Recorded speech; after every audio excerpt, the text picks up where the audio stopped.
Halo semuanya, selamat datang di video pembelajaran biologi. Pada materi kali ini, kita akan membahas regulasi ekspresi gen pada eukariot, yaitu bagaimana sel-sel tubuh kita mengatur gen mana yang aktif dan gen mana yang tidak. Walaupun semua sel membawa DNA yang sama, mereka bisa memiliki fungsi berbeda karena perbedaan ekspresi gen. Baiklah, mari kita mulai.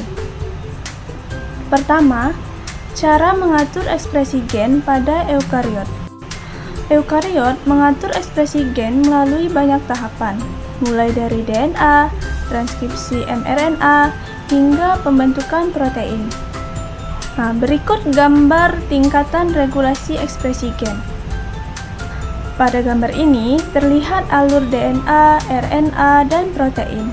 Di setiap tahap ada titik pengaturan seperti regulasi kromatin, regulasi transkripsi, regulasi pasca transkripsi, regulasi translasi, hingga regulasi pasca translasi. Gambar ini menunjukkan bahwa ekspresi gen tidak terjadi begitu saja, tetapi melalui kontrol yang sangat ketat. Kedua, induksi aktivitas transkripsi oleh faktor lingkungan. Gen bisa dinyalakan oleh sinyal dari lingkungan, seperti cahaya, suhu, atau hormon. Ini membuat sel dapat beradaptasi dengan cepat. Berikut gambar faktor pemicu ekspresi gen.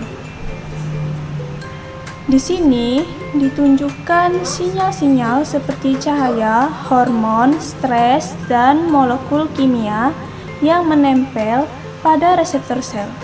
Sinyal ini lalu diteruskan ke inti sel untuk mengaktifkan gen tertentu. Ketiga, regulasi oleh hormon steroid. Hormon steroid seperti estrogen atau testosteron bisa masuk ke dalam sel dan langsung mengatur gen. Berikut gambar mekanisme hormon steroid mengaktifkan gen. Hormon steroid melewati membran sel lalu berikatan dengan reseptor di sitoplasma. Setelah itu, kompleks hormon reseptor masuk ke inti sel dan menempel pada DNA untuk mengaktifkan transkripsi. Keempat, hormon peptida. Berbeda dengan hormon steroid, hormon peptida tidak bisa masuk ke dalam sel karena ukurannya besar. Contohnya insulin, hormon pertumbuhan, atau somatotropin, prolaktin. Saat hormon peptida menempel di reseptor permukaan sel, ia memicu perubahan pada protein. Peran protein di dalam sel, sinyal ini kemudian menuju inti untuk mengatur ekspresi gen.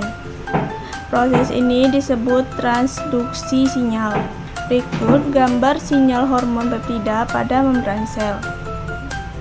Gambar menunjukkan hormon yang menempel pada reseptor membran.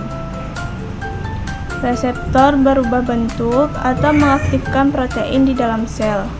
Lalu sinyal mengalir ke inti dan gen pun aktif.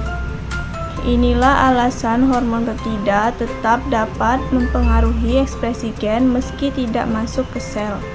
Itulah penjelasan lengkap mengenai regulasi ekspresi gen pada eukariot. Kita telah melihat bagaimana gen diatur dari berbagai tingkatan, bagaimana hormon mempengaruhi ekspresi gen, hingga bagaimana RNA kecil dapat menonaktifkan mRNA. Semoga materi ini membantu kamu memahami bagaimana sel bekerja secara kompleks dan terkoordinasi.